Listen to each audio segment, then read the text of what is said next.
El confesionario nunca había sido un lugar seguro para Lucía.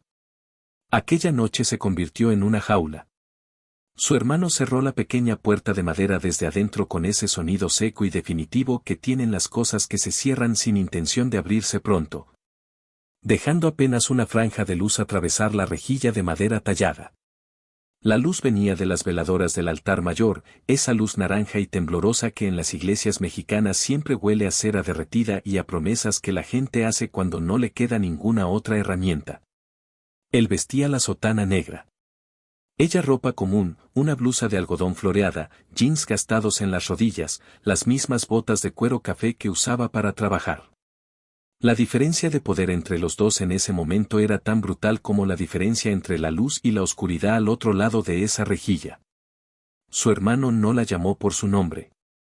Dijo hermana, con esa entonación que tienen los sacerdotes cuando quieren que una palabra suene a afecto pero en realidad está funcionando como una advertencia. Como una forma de recordarle a quien la escucha cuál es su lugar en el orden de las cosas. Dijo hermana y luego explicó, con la misma voz tranquila con que debe haber explicado muchos domingos la diferencia entre el pecado mortal y el venial, que Lucía era un mal ejemplo. Que sus decisiones, su forma de vivir los últimos 3 años, habían contaminado a la familia.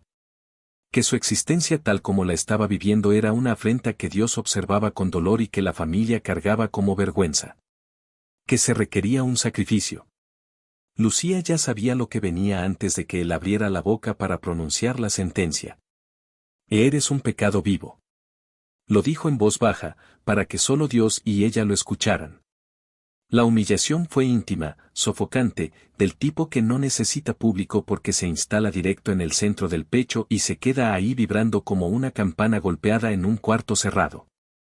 Dijo que había hablado con el párroco de la iglesia de San Francisco en Guanajuato, con quien llevaba buenas relaciones desde hacía años. Dijo que había hablado también con alguien del obispado, con discreción, presentando la situación como un caso pastoral que requería orientación. Dijo que todos concordaban, Lucía necesitaba desaparecer de la comunidad por un tiempo. Irse. Un exilio disfrazado de retiro espiritual, envuelto en el lenguaje amable de la misericordia, que en la práctica significaba que una mujer de 31 años tenía que abandonar su vida en Guanajuato porque su hermano sacerdote había decidido que su forma de existir era un problema para la imagen familiar. Su madre esperaba afuera del confesionario.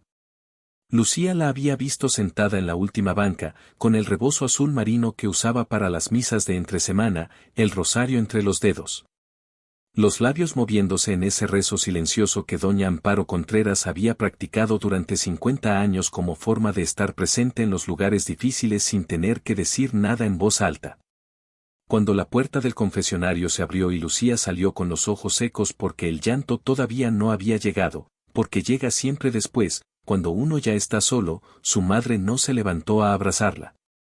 Le preguntó solamente si había entendido.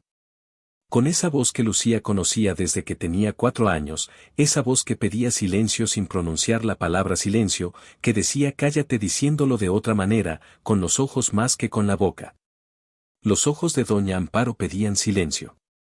Siempre habían pedido silencio.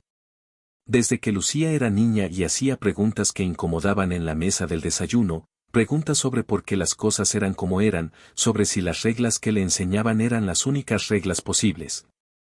Su madre la mandaba callar con esa misma mirada que no era crueldad sino miedo, que nunca había sido crueldad sino siempre miedo disfrazado de orden. Y entonces Lucía vio el cuaderno. Su hermano Rodrigo lo había dejado sobre la mesita de madera que había dentro del confesionario, junto al crucifijo pequeño y el vasito con agua bendita. Lo dejó ahí antes de salir, con ese gesto calculado de quien coloca una herramienta y luego se aleja para ver qué hace quien la encuentra. Era un cuaderno viejo, de pasta de cuero que se había agrietado con los años en patrones irregulares como un mapa de ríos secos. Lo reconoció de inmediato porque lo había visto durante 20 años en el closet de su padre, en el estante de arriba, guardado entre una caja de documentos y una Biblia con marcadores de colores. Era el cuaderno que su padre nunca dejaba que nadie tocara. El cuaderno que una vez, cuando Lucía tenía 12 años y lo tomó por curiosidad, le arrancó de las manos con una brusquedad que no era su manera habitual de ser y le dijo, sin mirarla: que esas cosas no eran para ojos de niños. El cuaderno que después del funeral de su padre, 3 años atrás, Lucía había buscado entre los efectos personales y no había encontrado, asumiendo que se había perdido o tirado en el proceso del duelo. Tomó el cuaderno con manos que ya temblaban antes de abrirlo, ese temblor que viene no del miedo sino de la certeza de que lo que vas a ver va a cambiar algo que no puede volver a su forma original. Lo abrió. Las páginas estaban llenas de la letra apretada y vertical de su padre, don Aurelio Contreras Pérez, un hombre que había sido contador en una empresa de calzado durante 30 años y que escribía como contaba, ordenado, preciso, sin adornos. Anotaciones. Fechas que abarcaban casi 25 años. Nombres de sacerdotes. Cifras. Reuniones.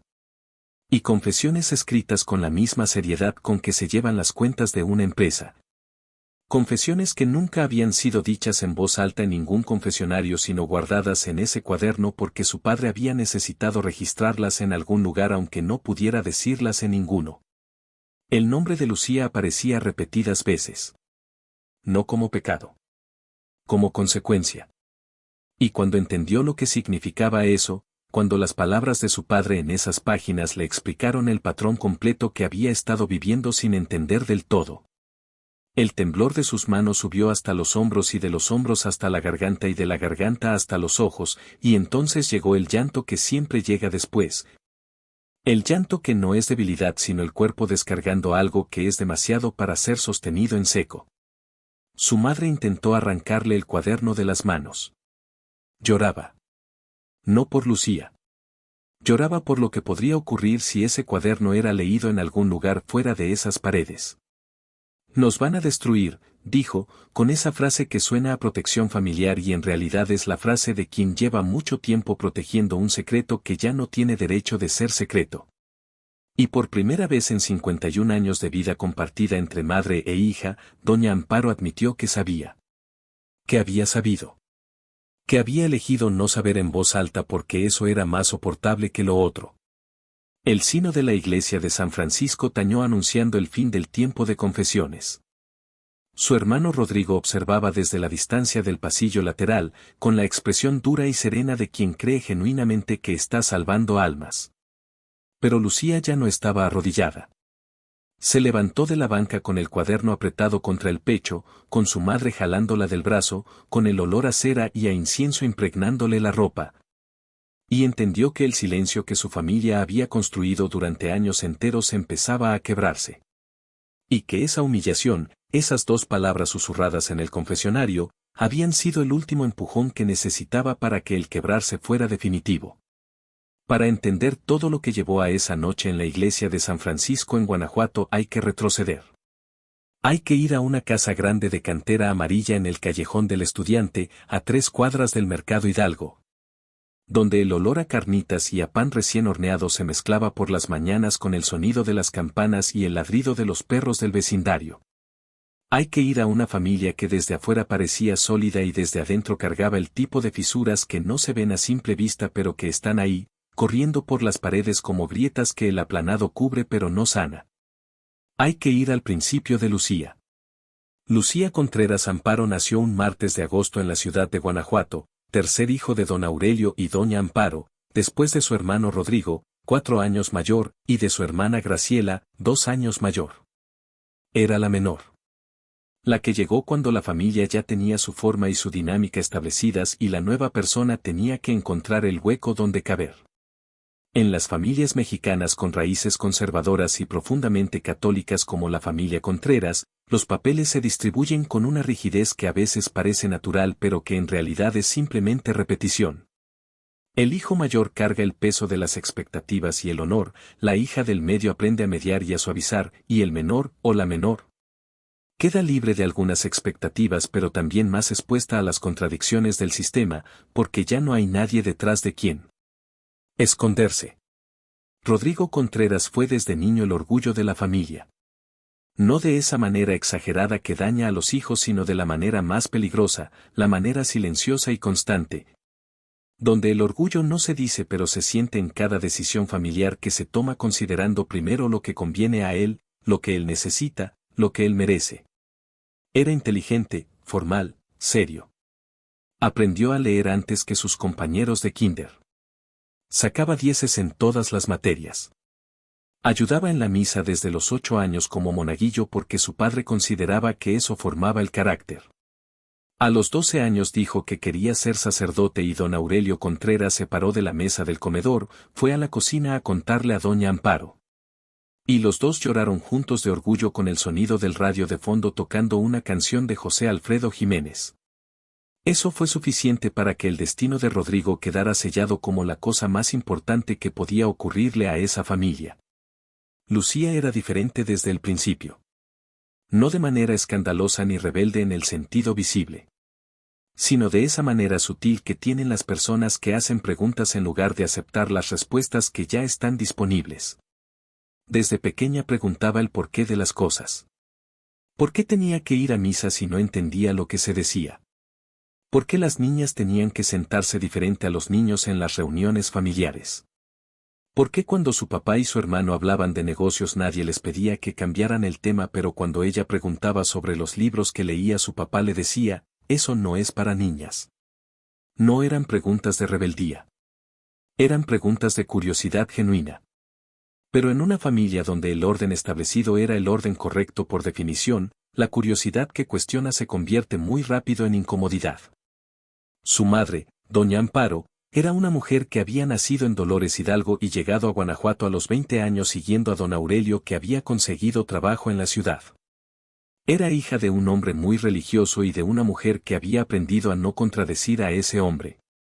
Ese aprendizaje, el de no contradecir, era quizás lo más profundo que le habían dejado a doña Amparo, más profundo que cualquier enseñanza explícita. Porque lo había absorbido por ósmosis durante 20 años de infancia y adolescencia y lo había traído a su propio matrimonio como si fuera parte de ella, como si fuera un rasgo de personalidad y no una adaptación. Quería profundamente a sus hijos.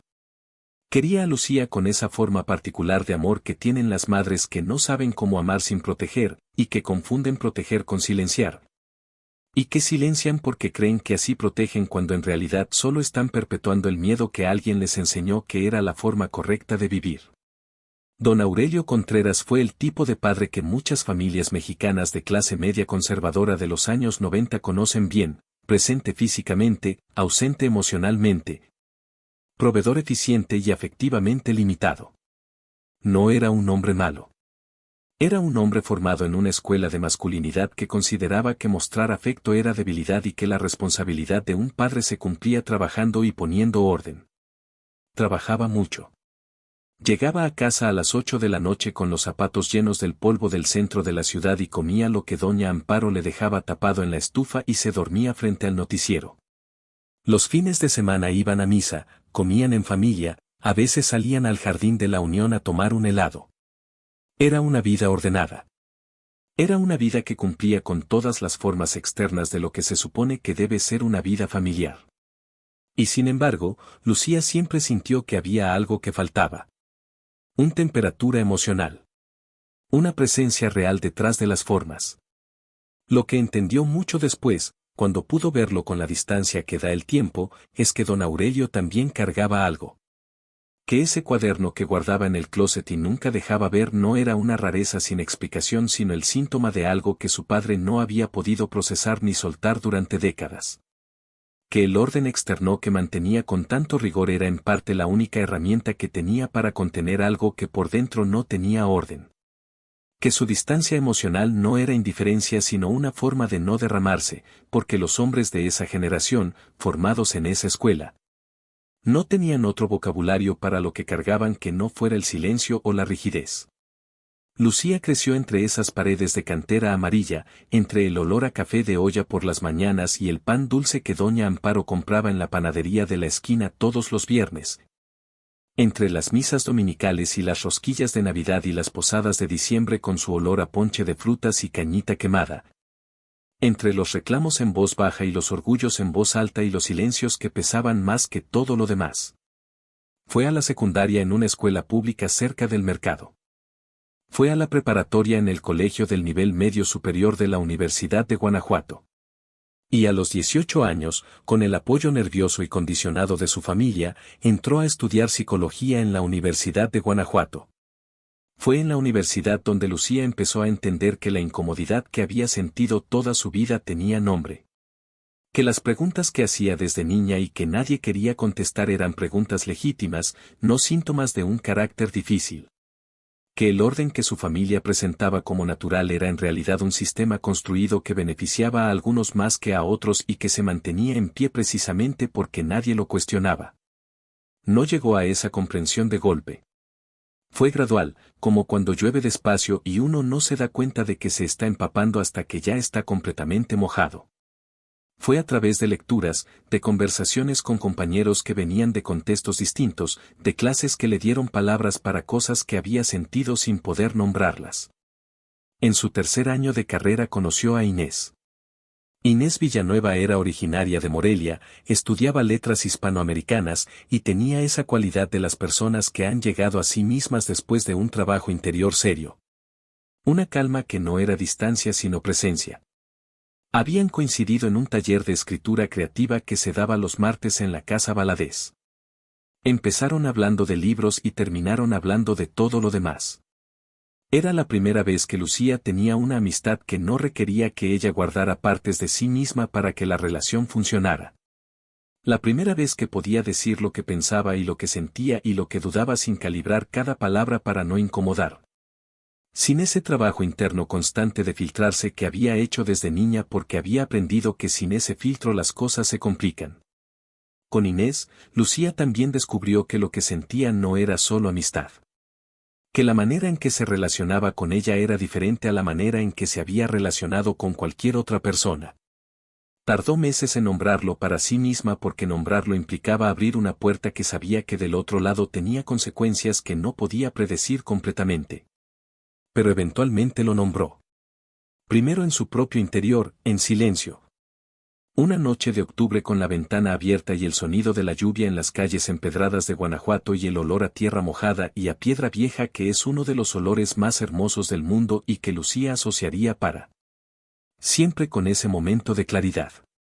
Y luego, semanas después, con palabras, a Inés. No fue a su familia. Todavía no. Sabía lo que sabía sobre el mundo en que había crecido y sobre las personas específicas que habitaban ese mundo. Y sabía que el tiempo de esa conversación tenía que ser el correcto porque no habría segunda oportunidad de tenerla. Terminó la carrera. Consiguió trabajo en una clínica de salud mental en el centro de Guanajuato, orientando a personas en procesos de duelo y transición. Vivió 2 años en un departamento en la colonia Pastita con Inés, un departamento pequeño con ventanas de madera que chirraban con el viento y una azotea desde donde se veía el cerro del Cubilete en los días despejados. Era una vida que la hacía feliz de una manera sólida y completa que nunca había experimentado antes. Su hermana Graciela lo supo primero. Fue una noche que Graciela fue a visitarla al departamento y encontró a Inés ahí y vio la manera en que las dos mujeres se movían en ese espacio compartido, esa manera que tienen las personas que viven juntas y se aman. Esa familiaridad del cuerpo en presencia del otro que es difícil de fingir y difícil de malinterpretar si uno quiere ser honesto. Graciela no dijo nada ese día. Pero una semana después llamó a Lucía y le preguntó directamente y Lucía le contestó directamente y hubo un silencio largo al teléfono y luego Graciela dijo, ya lo imaginaba. No sé qué va a pasar con mamá y Rodrigo. Pero yo te quiero igual. Esa frase, te quiero igual, fue la primera vez que alguien de su familia le dijo algo que sonó a aceptación en lugar de condición. Lucía la guardó como se guardan las cosas valiosas, con cuidado, en un lugar interno seguro donde pudiera volver a ella cuando lo necesitara. La conversación con sus padres ocurrió 6 meses después. Lucía la inició porque no podía seguir llevando esa doble vida, la vida real en su departamento y la vida de actuación cada vez que visitaba la casa familiar. Y porque había llegado al punto en que el costo de mantener esa actuación era más alto que el costo de la conversación que temía. Fue un domingo en que toda la familia estaba reunida, después de la comida dominical que doña Amparo preparaba siempre con el mismo menú de 20 y tantos años, sopa de fideos, arroz rojo, pollo en salsa verde, frijoles de olla, tortillas hechas a mano. Rodrigo no estaba, ya era diácono para entonces, en proceso de ordenarse sacerdote, y ese domingo tenía un compromiso pastoral, y Lucía pensó que era mejor así. Le dijo a sus padres que tenía algo que contarles. Le dijo que amaba a Inés. Que llevaban juntas 3 años. Que era feliz. Que lo que sentía era real y no iba a cambiar y que no tenía vergüenza de ello aunque entendía que podría ser difícil de escuchar para ellos. Lo que ocurrió después tomó menos de 10 minutos pero se sintió como horas. Don Aurelio se puso blanco primero y luego rojo y luego salió de la mesa sin decir nada y se encerró en su cuarto y no volvió a salir en toda la tarde. Doña Amparo se quedó en la mesa con la mirada en el mantel de plástico con flores amarillas que cubría la mesa de la cocina y no dijo nada por un tiempo que pareció eterno y luego dijo, con esa voz que pedía silencio. No me digas más. No quiero saber más. No dijo que no la quería. No dijo que era su enemiga. Dijo que no quería saber más, que era la forma que tiene el amor cuando tiene miedo de la verdad, cuando prefiere no saber a tener que decidir qué hacer con lo que sabe. Graciela recogió los platos en silencio. Le apretó el brazo a Lucía cuando pasó por detrás de su silla. Ese gesto pequeño fue lo único que a Lucía le sostuvo en pie durante el camino de regreso a su departamento. Caminando por las calles empedradas de Guanajuato con el sol de la tarde cayendo oblicuo sobre la cantera dorada de los edificios y el olor a bugambilias de los jardines y el sonido de los estudiantes en el callejón del beso. Todo eso que era hermoso y que ese día se sentía distante, como visto a través de un vidrio empañado. Rodrigo se enteró por su madre. Doña Amparo, que había dicho que no quería saber más, que no podía quedarse completamente callada tampoco porque el silencio total le dolía más que el silencio selectivo. Le contó a Rodrigo en una llamada telefónica que Lucía había dicho algo muy grave. No le dio detalles. Los detalles Rodrigo los consiguió por su propia cuenta, con esa eficiencia que tienen los hombres que han aprendido dentro de la iglesia a obtener información que la gente no siempre ofrece voluntariamente. Llamó a Graciela. Graciela le contó lo mínimo con la esperanza de que lo mínimo fuera suficiente para que él lo dejara estar. No fue suficiente. La reacción de Rodrigo no llegó de inmediato. Eso fue lo que la hizo más difícil de manejar. Pasaron semanas sin que él dijera nada directamente a Lucía. Pero las cosas cambiaron de maneras sutiles que ella fue notando, la manera en que la saludaba en las reuniones familiares, más formal, más distante. Con ese tipo de cordialidad fría que en las familias funciona como una pared transparente. La manera en que cuando llegaba a la casa y Lucía estaba ahí las conversaciones entre él y sus padres se cortaban de cierta manera y luego se retomaban cuando ella no estaba. La manera en que doña Amparo empezó a llamarla menos seguido y cuando llamaba. Cambiaba el tema si Lucía mencionaba a Inés. Lucía aguantó ese periodo porque tenía herramientas que antes no había tenido. La psicología le había dado un vocabulario para lo que estaba viviendo. Su trabajo con personas en procesos de crisis le había enseñado que la reacción de su familia no era sobre ella sino sobre el miedo de ellos, y que aunque eso no lo hacía menos doloroso sí lo hacía más comprensible. Inés era un ancla. Y Graciela, aunque callada en los espacios familiares por su propia fragilidad ante los conflictos, le mandaba mensajes de apoyo y la llamaba y la hacía reír con historias del trabajo y de sus hijos pequeños. Pero las cosas empeoraron. Rodrigo se ordenó sacerdote en una ceremonia que fue el evento más importante de la historia reciente de la familia Contreras. La misa de ordenación fue en la Catedral de Guanajuato, con el obispo presente, con incienso de veras y música de órgano que llenaba los arcos de la nave central. Con toda la familia extendida presente y vecinos y amigos de 30 años y compañeros del seminario y gente del municipio que había seguido el proceso de Rodrigo con el orgullo que las comunidades pequeñas sienten hacia sus vocaciones religiosas. Hubo una comida después en la casa de un pariente con espacio suficiente, con mole negro de Oaxaca y arroz y tamales oaxaqueños y una piñata para los niños y un pastel con el nombre del nuevo padre Rodrigo en letras de azúcar blanca. Lucía fue a la ordenación. Se sentó con la familia. Besó el anillo de su hermano como hacen todos. Y sintió, en ese momento, una mezcla de cosas que no era hipocresía sino complejidad. Quería a su hermano aunque él no la quería tal como era. Y esa coexistencia de amor y dolor es una de las cosas más difíciles de sostener que existen. Inés no fue a la ceremonia porque ninguno de los dos lo consideró prudente todavía. Graciela estuvo junto a Lucía todo el día, cerca sin ser obvia, con esa forma discreta de solidaridad que había desarrollado por años de navegación familiar. El padre Rodrigo Contreras empezó su ministerio en una parroquia de un municipio pequeño al norte de Guanajuato. Durante el primer año, la familia casi no lo veía porque estaba estableciéndose, conociendo su comunidad, construyendo la red de relaciones que un párroco necesita para funcionar. Fue un año de relativa calma para Lucía, que lo interpretó como una posible aceptación tácita, como si el tiempo y la distancia estuvieran haciendo el trabajo que las conversaciones no habían podido hacer. Fue un error de interpretación que entendería después. En el segundo año del ministerio de Rodrigo, don Aurelio Contreras sufrió un infarto. No el primer aviso, que ya había tenido 2 años antes y que la familia había tomado con la seriedad de los primeros días pero que luego había ido diluyendo en las urgencias de la vida cotidiana. Este fue el infarto definitivo. Llegó un martes de noviembre, de noche, cuando don Aurelio estaba solo en la sala viendo el noticiero. Doña Amparo lo encontró en el suelo cuando volvió de la cocina con 2 tazas de café de olla. Lo llevaron al hospital en ambulancia pero ya no había mucho que hacer. Murió a las 4 de la mañana del miércoles con Rodrigo, Graciela y doña Amparo en la sala de espera y Lucía llegando corriendo desde su departamento cuando recibió la llamada. Todavía con la ropa de dormir debajo del abrigo, con el pelo sin peinar y los ojos llenos de ese pánico limpio que tiene el cuerpo cuando sabe que algo que no tiene remedio acaba de ocurrir.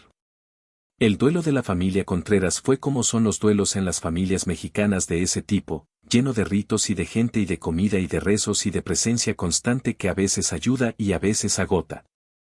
El velorio fue en la casa. Las mujeres de la vecindad llegaron con guisados y con flores y con sus propios duelos prestados para hacer compañía. El padre Rodrigo ofició el funeral en la parroquia de San Francisco, con una homilía que habló de don Aurelio como hombre de bien y de familia, y que Lucía escuchó desde la primera banca con un dolor que era múltiple. El dolor del padre muerto, el dolor de todo lo no dicho entre ellos, el dolor de que las personas se vayan antes de que uno encuentre las palabras correctas o antes de que ellos las encuentren para uno. En los días que siguieron al funeral, mientras la familia se ocupaba del proceso burocrático de la muerte, los documentos, las pertenencias, las decisiones sobre qué guardar y qué soltar, Rodrigo tomó el control. No de manera agresiva sino de manera natural, como agua que llena el espacio disponible. Era el hijo mayor. Era sacerdote, que en el imaginario de esa familia daba una autoridad adicional. Era el hombre presente. Se encargó de hablar con el abogado de la familia sobre el testamento. Se encargó de organizar los documentos de don Aurelio. Se encargó, también, de revisar las pertenencias personales de su padre en el closet del cuarto principal. Lucía no estuvo presente cuando Rodrigo revisó ese closet. Lo supo más tarde, por Graciela, que sí estuvo ahí. Graciela le contó que Rodrigo había encontrado el cuaderno de pasta de cuero en el estante de arriba y que al verlo había dejado de moverse por un momento, que algo había cruzado por su expresión. Algo que Graciela no supo nombrar exactamente pero que recordaba como una mezcla de reconocimiento y de determinación. Que Rodrigo había tomado el cuaderno y se lo había guardado entre la ropa sin decir nada. Que cuando Graciela le preguntó qué era, él contestó que era cosa del papá y que mejor no moverlo. Graciela no insistió. Tenía sus propias cosas que procesar y aprendido desde niña que con Rodrigo era mejor no insistir en ciertos momentos. Pero le contó a Lucía porque había algo en ese gesto, el de guardar el cuaderno en silencio, sin mostrar qué era, sin consultarlo, que le había parecido incorrecto aunque no hubiera sabido articular exactamente por qué. Lucía buscó el cuaderno entre las pertenencias de su padre en los días siguientes y no lo encontró. Asumió que Rodrigo lo había llevado consigo. No hizo más en ese momento porque el duelo es un estado en que la capacidad de actuar se contrae y lo que uno puede manejar se reduce al mínimo necesario. Pero lo recordó. Lo guardó en esa parte de la memoria donde se guardan las cosas que no se entienden todavía pero que se siente que tienen importancia. Los 2 años siguientes fueron los más difíciles de la relación entre Lucía y su familia. El padre Rodrigo, ahora instalado con la autoridad que da el sacerdocio. Comenzó a ejercer una influencia creciente sobre doña Amparo que fue transformando a la madre de Lucía en una persona cada vez más cerrada y más centrada en el juicio de su hijo sobre cómo debían ser las cosas. No era una influencia maliciosa en el sentido de que Rodrigo estuviera conscientemente manipulando a su madre. Era algo más complicado y más frecuente, la influencia que tiene una persona cuando dentro de un sistema familiar ocupa simultáneamente el lugar del hijo mayor respetado y el del representante de Dios en la tierra. En ese sistema, lo que Rodrigo decía tenía el peso de lo que se dice y también el peso adicional de lo que viene de una autoridad que está por encima de la autoridad normal. Doña Amparo dejó de visitar a Lucía en su departamento. Al principio con pretextos, estaba cansada, tenía que hacer algo en casa, el doctor le había dicho que no caminara tanto. Luego sin pretexto, simplemente no yendo. Las llamadas telefónicas se fueron espaciando. Las conversaciones, cuando ocurrían, tenían ese tono de las personas que están siguiendo un guión aprobado previamente, que dicen lo que está permitido decir y evitan lo que no está en el guión. Graciela le contó a Lucía que Rodrigo había tenido conversaciones con doña Amparo sobre la situación de Lucía, que la había convencido de que mantener distancia era la opción correcta, que aceptar la situación sería hacerse cómplice de algo que iba en contra de sus convicciones. Lucía procesó esa información con el mismo dolor limpio con que había aprendido a procesar las cosas difíciles, nombrándolo, entendiéndolo, sintiéndolo sin reprimirlo pero también sin quedar atrapada en él. Tenía a Inés. Tenía su trabajo. Tenía a Graciela que era puente aunque a veces un puente muy tensionado. Tenía una vida que elegía vivir con integridad y eso tenía un costo pero también tenía una solidez que no podía construirse de ninguna otra manera. La conversación que detonó todo ocurrió un domingo de marzo. Rodrigo había venido a Guanajuato ese fin de semana para una reunión del decanato y había pasado a visitar a doña Amparo. Llamó a Lucía por teléfono. Le dijo que necesitaban hablar. Que era importante. Que si podía pasar esa tarde por la casa de su madre. Lucía vaciló. Había algo en el tono de la voz de su hermano, una calma particular que no era la calma de la conversación pendiente sino la calma de quien ha tomado ya una decisión y está a punto de ejecutarla. Que le dijo que esa no iba a ser una conversación fácil. Pero fue. Porque no ir también tenía consecuencias y porque en algún nivel seguía esperando que las cosas pudieran resolverse de alguna manera que no implicara una ruptura definitiva. Llegó a la casa de la calle del Estudiante a las 5 de la tarde. El sol de marzo todavía tenía calor suficiente para calentar la cantera de las fachadas y hacer que las calles de Guanajuato tuvieran ese color dorado que las hace tan extraordinarias a esa hora. Ese color que los pintores han intentado capturar desde siempre sin lograrlo del todo porque tiene algo de vivo que la pintura no puede sostener. Doña Amparo abrió la puerta. Estaba seria. La besó en la mejilla como siempre pero sin el calor de antes, con la mejilla tensa de quien está conteniendo algo y ya lleva horas conteniéndolo. Rodrigo estaba en la sala con una taza de café en la mano y la sotana puesta aunque era visita familiar, lo que Lucía interpretó como señal de que esa tarde no vendría como hermano sino como sacerdote. La conversación empezó de manera relativamente ordinaria. Cómo estaba, cómo iba el trabajo, cómo estaba el departamento. Las formas de siempre, el ritual de la pequeña charla antes de llegar a lo que se quiere decir realmente. Pero duró poco. Rodrigo dejó la taza en la mesita, se inclinó levemente hacia adelante con los codos en las rodillas en esa postura que tienen los curas en el confesionario, y le dijo a Lucía que había estado pensando mucho. Que había rezado mucho. Que lo que iba a decirle lo decía con amor, aunque él sabía que ella podía no recibirlo así, pero que el amor a veces tenía que decirlo difícil. Dijo que la manera en que Lucía vivía era un escándalo para la familia. No lo dijo con esa palabra, escándalo, que habría sonado demasiado anticuada incluso para él. Usó palabras más modernas y más suaves en la forma pero igualmente duras en el fondo, fuente de confusión, ejemplo que daña, situación que pone en riesgo la estabilidad espiritual de la familia. Le dijo que había personas en la comunidad que sabían que la gente de Guanajuato se conoce entre sí y en ese tipo de ciudad las cosas se saben, y que eso generaba preguntas sobre la familia. Sobre los padres que la habían criado. Sobre el hermano sacerdote. Lucía lo escuchó. No interrumpió.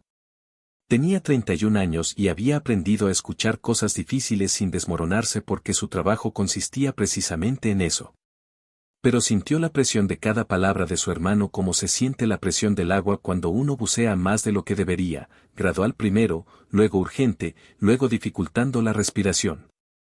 Cuando Rodrigo terminó, Lucía le dijo que lo escuchaba. Que entendía que él creía lo que decía. Que ella no iba a cambiar lo que era. Que su vida y sus elecciones eran suyas y que nadie, ni su hermano sacerdote ni ninguna institución, tenía autoridad sobre ellas. Lo dijo con calma. Sin alzar la voz. Con la firmeza de quien ha llegado a esa certeza no de manera teórica sino de manera vivida, a través del costo real de ser quien es en un contexto que no lo facilita. Rodrigo la miró un momento largo. Luego dijo que había algo más que debían hablar. Que sería mejor en la iglesia. Que la siguiente semana, si Lucía podía, fuera a confesarse con él. Que había cosas que se hablaban mejor en ese espacio. Lucía debería haber dicho que no en ese momento. Lo supo después.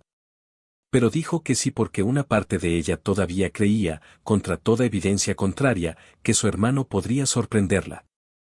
Que debajo de la sotana y de la formación y de la posición todavía había el muchacho con quien creció, el que a veces la dejaba ver sus libros de aventuras cuando era niño. El que una vez la defendió ante un grupo de niños del barrio que la estaban molestando. Que ese muchacho pudiera todavía hablar. Fue un error. Un error comprensible, humano, del tipo que se comete cuando el amor que uno siente por las personas no alcanza para cambiar quiénes son esas personas pero tampoco puede apagarse del todo. Y esa distancia entre lo que uno desea que sean y lo que son genera una zona de indefinición donde uno toma decisiones que en otro contexto no tomaría. Fue a la iglesia de San Francisco el martes siguiente, al atardecer. Cuando la luz de marzo entraba horizontal por las ventanas altas de la nave y hacía que el polvo del aire se viera flotando en franjas doradas sobre las bancas vacías. La iglesia olía a cera y a flores marchitas de la misa del domingo y a ese olor viejo y específico que tienen los templos católicos mexicanos que es parte a piedra, parte a incienso. Parte a algo indefinible que es el olor acumulado de generaciones de personas que fueron ahí a pedir o a agradecer o a sentarse con su dolor sin saber qué hacer con él. Rodrigo la estaba esperando. Ya estaba en el confesionario. Le hizo señal de que se acercara. Y Lucía se acercó. Se metió al lado del penitente. La rejilla separaba sus perfiles. Su hermano cerró la pequeña puerta de madera desde adentro.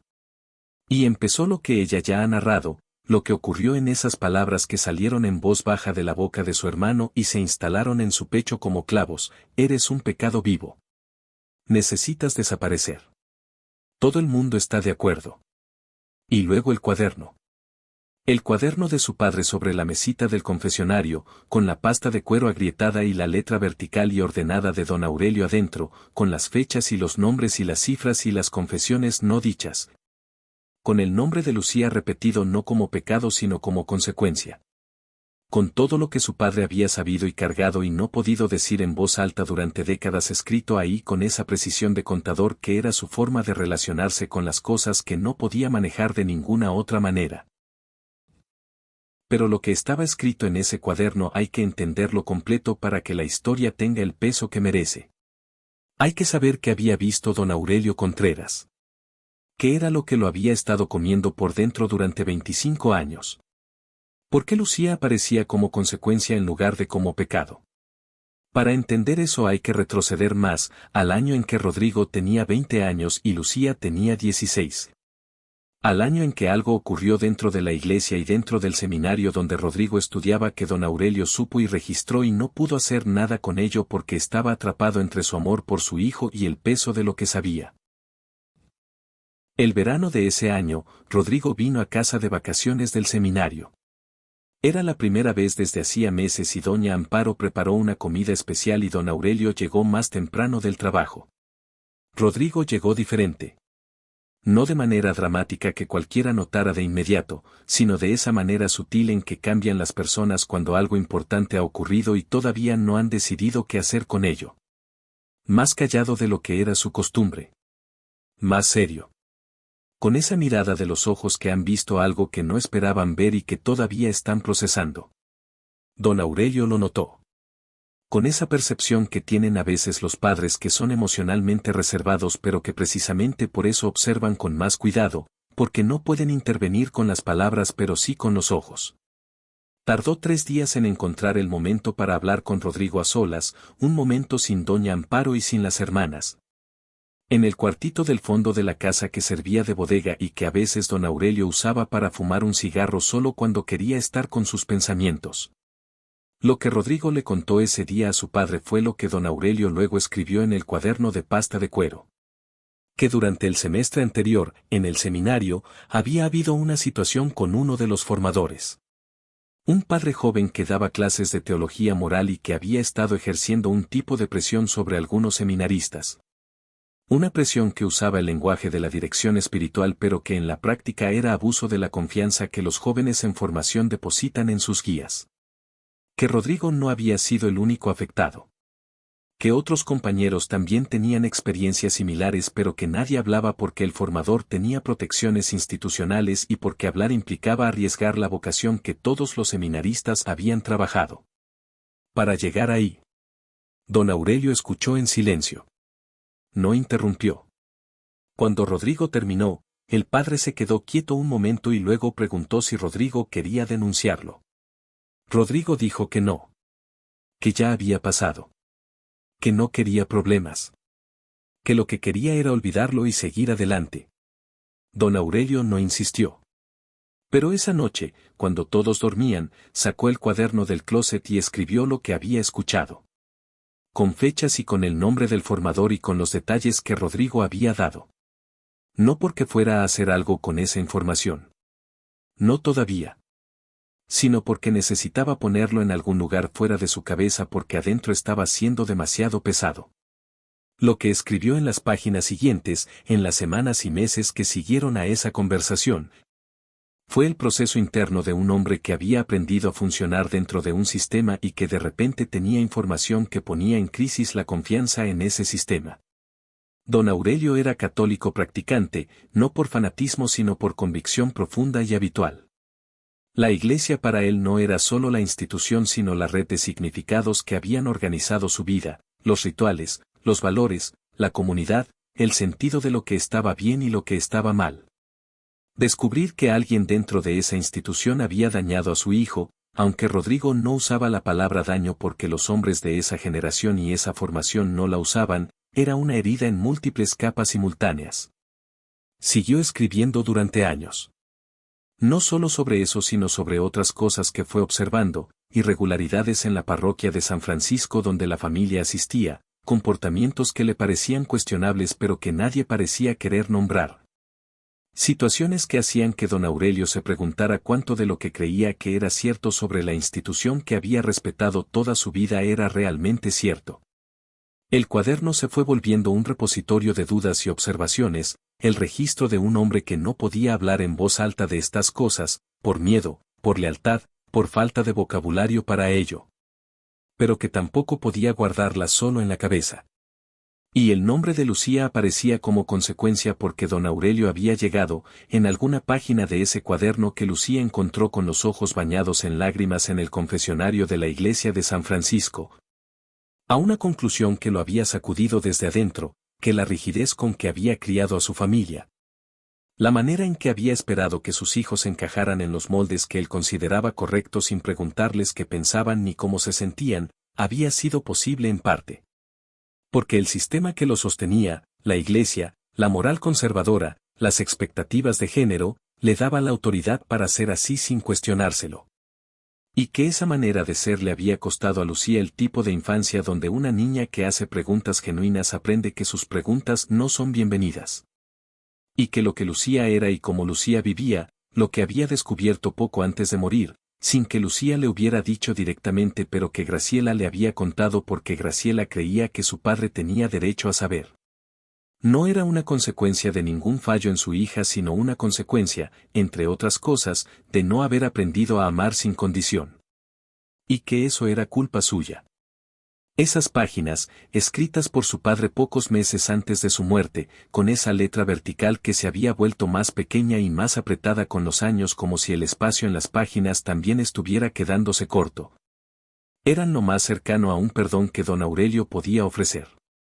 No lo había dicho en voz alta. Nunca lo había dicho en una llamada telefónica ni en una visita. Pero lo había escrito. Lo había escrito para sí mismo porque no sabía cómo decírselo de otra manera, y quizás en algún nivel inconsciente lo había escrito para que eventualmente llegara a quien lo necesitaba leer. Y Rodrigo, que había encontrado ese cuaderno y lo había leído, sabía todo esto.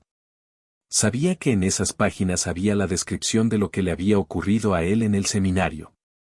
Y que si ese cuaderno se leyera fuera de la familia, si llegara a las personas equivocadas o a los medios o a cualquier lugar donde generara preguntas, se abriría un proceso sobre algo que Rodrigo había pasado 20 años intentando enterrar, algo que en el contexto del escrutinio actual que enfrenta la Iglesia podría tener consecuencias que él no quería ni imaginar.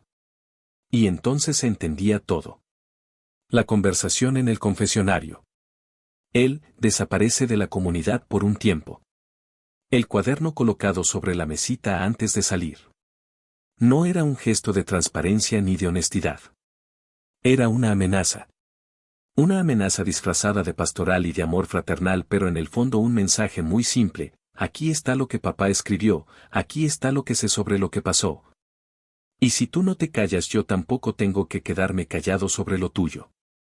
Era la mecánica del silencio usada como arma, el mismo silencio que la familia había practicado durante décadas en todas las direcciones.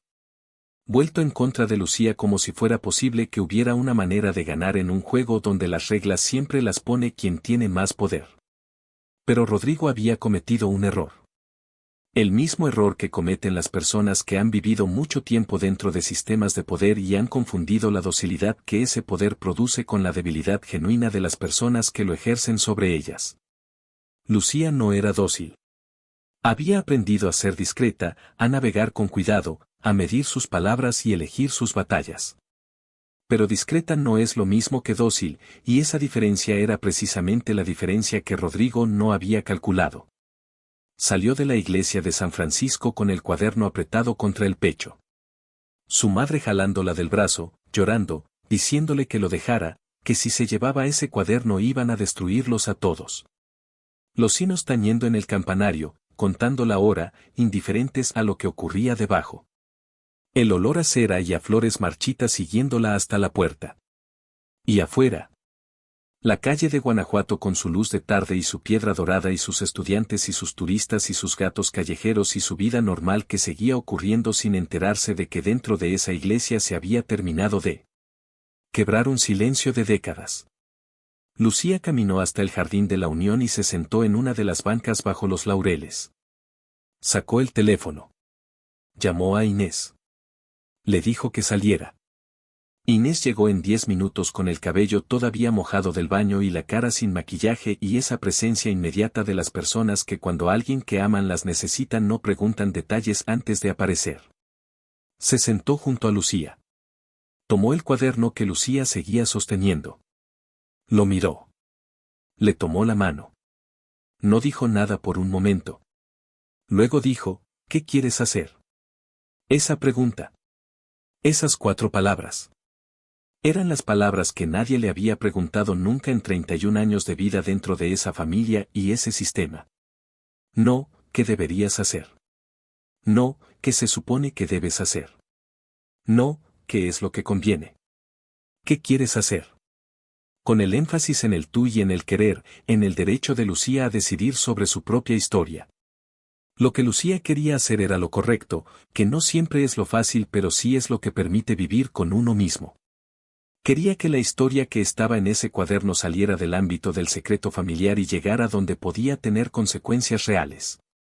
No para destruir a nadie, como doña Amparo temía.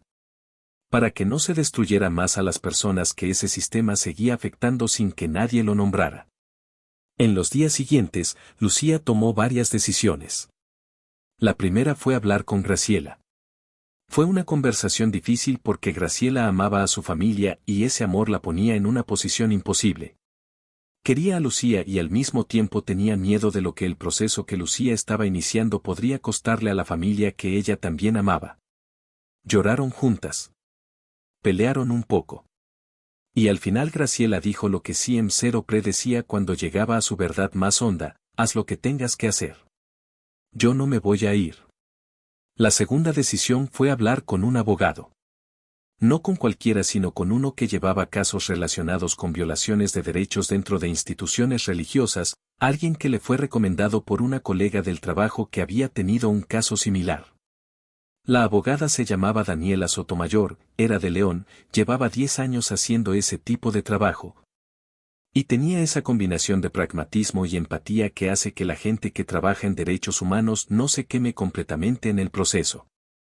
Lucía le contó todo. Le mostró el cuaderno.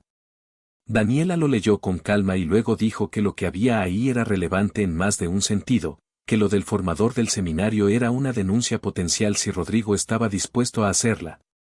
Y que la presión que el padre Rodrigo había ejercido sobre su hermana para que desapareciera de la comunidad, también era algo que podía documentarse. La tercera decisión fue la más difícil. Hablar con Rodrigo. No para confrontarlo, sino para darle la oportunidad de hacer lo correcto antes de que otros lo hicieran por él.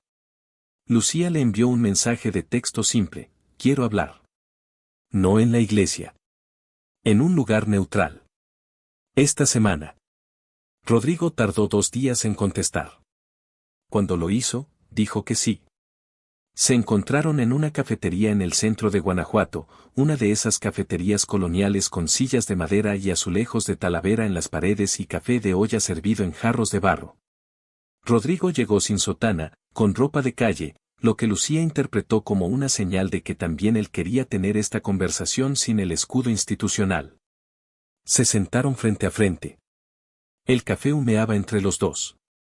Afuera pasaban turistas con cámaras y estudiantes con mochilas y vendedores con geranios y el sonido de Guanajuato.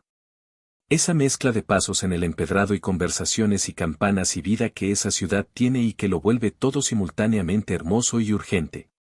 Lucía habló primero. Le dijo que había leído el cuaderno completo. Le dijo que sabía lo que había pasado en el seminario. Que entendía, por primera vez en su vida, el peso que su hermano había cargado con eso durante 20 años, y que lo sentía, genuinamente lo sentía, porque nadie merecía cargar eso solo. Que el formador del seminario había hecho algo que tenía que tener consecuencias. No para destruirlo, sino porque las consecuencias existen para que las cosas no sigan pasando. Que había una abogada. Que habían opciones. Que si Rodrigo quería denunciar, tenía apoyo. Rodrigo la miró durante ese discurso con una expresión que Lucía no había visto en su rostro desde hacía mucho tiempo. La expresión de alguien que ha estado sosteniéndose con mucho esfuerzo y de repente alguien más le ofrece ayuda y el cuerpo no sabe si aceptarla o defenderse de ella porque llevas tanto tiempo sin ayuda que la ayuda también da miedo. Sus manos alrededor del jarro de café estaban tensas. Sus mandíbulas también. Luego Lucía dijo lo que tenía que decir sobre el confesionario. Que lo que él le había hecho ahí había sido mal. No porque estuviera en desacuerdo con sus convicciones, que esas eran de él y podía mantenerlas. Sino porque había usado el espacio sagrado del confesionario y la autoridad de la sotana para ejercer una presión que no era pastoral sino familiar y política. Que no se iba a ir de Guanajuato. Que no iba a desaparecer de la comunidad. Que su vida era suya y no estaba en negociación. Pero que si él quería tener una relación con ella, no de acuerdo en todo sino de relación real entre hermanos adultos. Esa relación tenía que estar construida sobre respeto mutuo y no sobre el poder que él creía tener sobre ella. Rodrigo no contestó de inmediato. Bebió su café. Miró la mesa. Afuera siguió pasando la vida de Guanajuato con su hermosura indiferente. Cuando habló, lo hizo en voz baja. Dijo que lo que le había pasado en el seminario era algo que había enterrado porque no sabía cómo cargarlo de otra manera. Que cuando encontró el cuaderno de su padre y leyó lo que había escrito se había quedado sin tierra bajo los pies durante días. Que no había sido intención de herirla en el confesionario aunque entendía que la había herido. Que tenía miedo.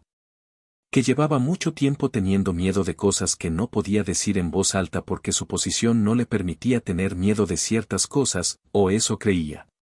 No fue una disculpa completa. No fue una reconciliación. No fue el momento en que el hermano sacerdote que había dicho, eres un pecado vivo, se transformaba en el hermano que la aceptaba. Esas transformaciones no ocurren en una sola conversación en una cafetería de Guanajuato con café de olla entre los dos. Son procesos largos y no siempre lineales y a veces no llegan a ningún lado que parezca suficiente desde afuera pero que desde adentro es lo que hay y tiene que ser suficiente para seguir viviendo. Pero fue un comienzo. Fue el primer momento en muchos años en que su hermano habló con ella como un ser humano hablando con otro ser humano, sin sotana y sin doctrina como escudo, solo con su propia voz y su propio miedo y su propia confusión. Lucía le dijo que pensara en hablar con la abogada sobre el formador del seminario. Que no tenía que decidirlo ese día. Que la opción estaba ahí. Rodrigo dijo que lo iba a pensar. Y Lucía le creyó no porque la historia le hubiera dado razones para ser confiada sino porque la alternativa, no creerle, cerrar la posibilidad. Significaba que todo lo que había costado llegar a esa mesa no había servido para nada. Y eso no podía ser verdad. Tenía que haber servido para algo. Con doña Amparo el proceso fue diferente. Con su madre la conversación no ocurrió en una cafetería sino en la cocina de la casa de la calle del Estudiante. Una tarde de mayo con el olor a frijoles de olla y a epazote en el aire y el sonido del radio de fondo con las noticias del mediodía. Lucía fue sola. Sentaron a la mesa de la cocina, la misma mesa con el mantel de plástico con flores amarillas que había estado ahí desde que Lucía tenía memoria. Las dos con tazas de café de olla. Las dos sabiendo que esta conversación tenía que ocurrir aunque las dos tuvieran algo de miedo de tenerla. Doña Amparo habló primero. Dijo que lo de la iglesia, lo del confesionario, había estado mal. Que Rodrigo se había excedido. Que ella lo sabía desde que ocurrió pero que no había sabido cómo decírselo a él sin que se enojara, sin que sintiera que lo estaba traicionando. Dijo que toda su vida había hecho eso, saber que algo estaba mal y no poder decirlo porque no sabía cómo decirlo sin que costara demasiado. Que eso venía de lejos. De su propia madre, que no había podido decir muchas cosas. De su propio padre, que no había dejado que se dijeran. Que era algo que se pasaba de una generación a otra sin que nadie lo eligiera conscientemente, solo porque era lo que había aprendido y porque cambiar lo aprendido requiere un tipo de valentía que ella no había tenido. No dijo que aceptaba la vida de Lucía. No dijo que estaba bien con todo. No llegó a eso en esa conversación ni llegaría en las siguientes. Pero dijo que Lucía era su hija y que la quería. Que había cometido errores. Que los errores que había cometido con ella no eran de indiferencia sino de miedo, y que el miedo no disculpa los errores pero sí los explica, y que explicarlos no es lo mismo que repetirlos. Lucía la escuchó.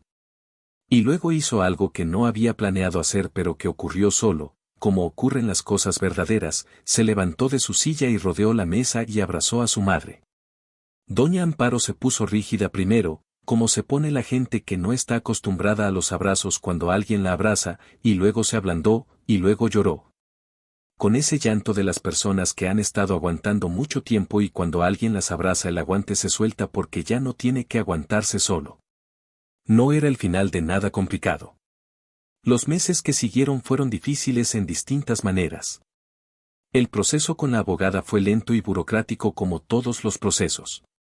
Rodrigo tardó semanas en decidir si iba a hablar con Daniela Sotomayor y cuando finalmente lo hizo fue en una conversación que duró horas y que lo dejó agotado de una manera que era también un tipo de alivio. El agotamiento de quien ha puesto sobre la mesa algo que llevaba cargando solo demasiado tiempo. El proceso institucional que se abrió a partir de su testimonio fue complicado y lento como los procesos institucionales de ese tipo siempre son.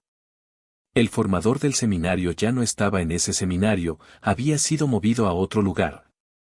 ¿Cómo se mueven estas cosas dentro de la iglesia cuando alguien en algún nivel sabe que hay un problema pero no quiere enfrentarlo directamente? Pero el proceso de documentación y denuncia era importante no para lo pasado sino para lo que podría seguir pasando.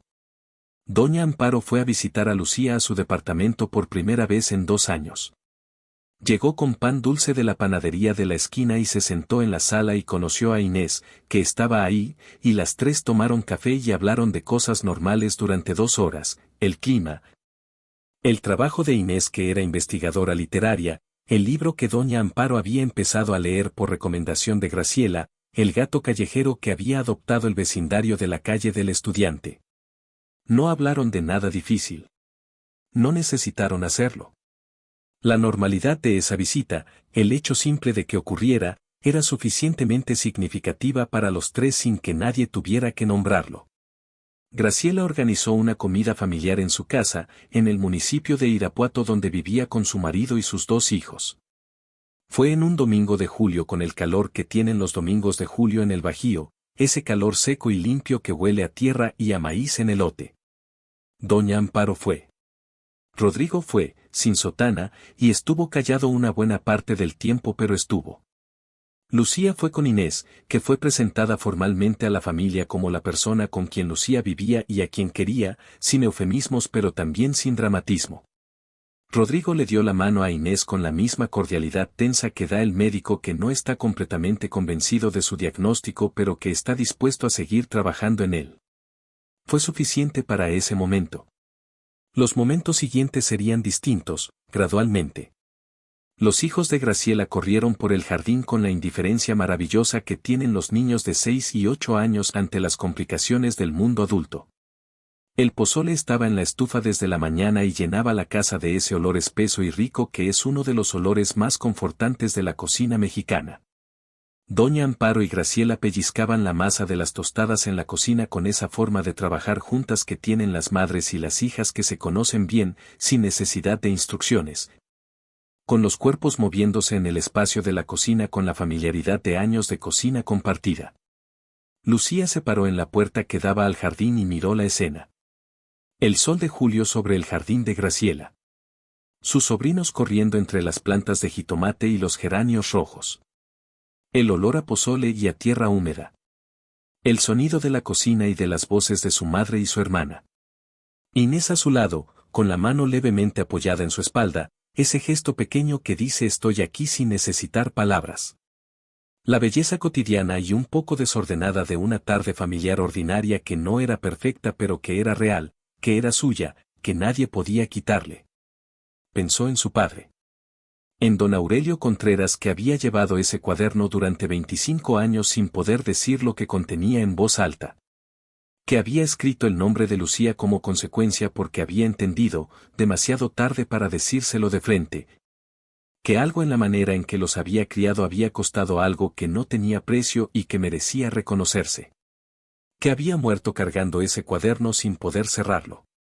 Que el cuaderno había terminado por llegar a quien necesitaba llegar, aunque por un camino que nadie habría elegido conscientemente. No le guardaba rencor a su padre. O se lo guardaba y también lo entendía, que son dos cosas que pueden coexistir sin cancelarse. El rencor y la comprensión, el dolor y el amor, la familia que falla y la familia que intenta. Todo eso junto, revuelto, sin resolverse del todo, porque la vida no resuelve las cosas del todo. Solo las va procesando, las va moviendo, va encontrando maneras de que lo que pesa se vuelva más liviano con el tiempo sin que nadie te pueda decir exactamente cuándo ni cómo. El cuaderno de su padre estaba ahora guardado en la casa de Lucía, en un cajón del escritorio, dentro del sobremanila donde la abogada Daniela le había devuelto las copias que no necesitaban quedarse en el expediente. Lo sacaba a veces, no para leerlo completo sino para sostenerlo. Para sentir el peso específico de ese objeto que era el testamento emocional de un hombre que no supo dar testimonio en vida pero que no pudo tampoco no dejar rastro. Lo guardaba con cuidado. Era de su familia. Era de ella. Era la prueba de que hasta los hombres que no saben cómo amar bien dejan marcas y que algunas marcas son grietas que permiten que entre la luz. En la iglesia de San Francisco de Guanajuato, donde el padre Rodrigo Contreras seguía siendo párroco, las misas dominicales seguían llenándose de personas con sus rezos y sus velas y sus rosarios y sus promesas. La cantera rosa del edificio brillaba con el sol de las tardes como había brillado durante siglos. Los sinos tocaban a sus horas. La vida de la comunidad continuaba con la continuidad particular que tienen las instituciones que perduran, cambiando por dentro más lentamente de lo que cambia el mundo afuera, pero cambiando, siempre cambiando. Aunque los cambios no siempre sean visibles para quien está adentro. Rodrigo Contreras seguía siendo sacerdote. Seguía creyendo. Pero había algo en el que había empezado a moverse, lentamente. Cómo se mueve la tierra de los valles después de la lluvia cuando el peso del agua va encontrando los caminos que ya estaban ahí pero no tenían suficiente agua para fluir. Si eso se convertiría en un cambio real y visible en la manera en que ejercía su ministerio era algo que el tiempo todavía no había respondido del todo. Pero Lucía prefería creer que sí. No por ingenuidad sino porque la alternativa, creer que las personas no pueden cambiar, la hacía un lugar de donde no quería vivir. Doña Amparo Contreras, en la Casa Azul de la calle del Estudiante, prendía sus veladoras frente a la imagen de la Virgen de Guadalupe como siempre lo había hecho. Pero sus rezos habían cambiado levemente. Ya no rezaba tanto por el silencio de las cosas difíciles como por la valentía de decirlas. Era un cambio pequeño. Era un cambio enorme. Inés y Lucía vivían en el departamento de la colonia Pastita con las ventanas de madera que chirraban y la vista del Cerro del Cubilete en los días despejados. Seguían trabajando, seguían leyendo, seguían construyendo la vida que habían elegido construir juntas, que era una vida ordinaria y extraordinaria como todas las vidas que se eligen de verdad y no solo se viven por inercia. Tenían problemas cotidianos y conversaciones difíciles y momentos de belleza simple y una gata nueva, color gris, que Inés había traído del trabajo un martes sin avisar y que Lucía había fingido regañar y luego había nombrado Remedios porque los nombres que elegimos para los seres que amamos dicen cosas sobre lo que cargamos y sobre cómo lo cargamos. La Remedios gris dormía en el cajón donde estaba guardado el cuaderno de don Aurelio. No encima del cajón sino dentro, en el espacio pequeño debajo del escritorio donde el cajón quedaba entreabierto. A Lucía le parecía bien. Las cosas difíciles también merecen compañía. Los secretos que se volvieron palabras también merecen que algo tibio se acurruque junto a ellos. Una noche de noviembre, con el frío de la sierra entrando por las ventanas chirrantes y el olor a tierra mojada que tiene Guanajuato cuando llueve, Lucía encontró entre los papeles del sobremanila con el cuaderno de su padre una hoja suelta que se le había pasado antes. Era una hoja de papel normal, tamaño carta, escrita con la misma letra vertical de don Aurelio pero más grande que su escritura habitual, como si hubiera escrito esa página con más espacio, con más intención, con la conciencia de que estaba escribiendo algo para ser leído. No tenía fecha. No tenía destinatario. Era una sola frase. Decía, a Lucía, que siempre preguntó lo que yo no supe preguntarme. Perdona a este viejo que aprendió demasiado tarde que el amor que no puede decirse en voz alta no es todavía amor completo. Lucía leyó esa frase 3 veces. La gata Remedios saltó a su regazo. Afuera la lluvia de noviembre seguía cayendo sobre el empedrado de Guanajuato con ese sonido particular que tiene la lluvia cuando cae sobre piedra vieja. Un sonido que es limpio y continuo y que lleva siglos siendo el mismo aunque las personas que lo escuchan cambien. Las campanas de la iglesia de San Francisco tañeron a lo lejos, contando la hora con esa voz de bronce que no juzga ni consuela sino simplemente constata, el tiempo pasa, el tiempo sigue. El tiempo es la única cosa que no puede detenerse aunque a veces uno quiera. Lucía no lloró. Sonrió. La misma sonrisa que tienen las personas cuando algo que ha estado roto durante mucho tiempo da el primer paso, tímido y tembloroso, hacia otra cosa. No hacia la perfección. No hacia que todo esté bien de manera limpia y definitiva. Sino hacia la posibilidad de seguir. Con las grietas visibles, con el cuaderno guardado, con la gata encima y la lluvia afuera y el amor que se dice tarde pero que se dice. Que es ya de por sí un milagro suficiente para una noche de noviembre en una ciudad de cantera dorada que lleva siglos siendo hermosa sin pedirle permiso a nadie. El tiempo no borra las heridas. Las transforma. Las vuelve cicatrices que cuentan la historia de cómo uno sobrevivió, y sobrevivir con la verdad intacta es siempre, siempre, la forma más digna de llegar al siguiente día.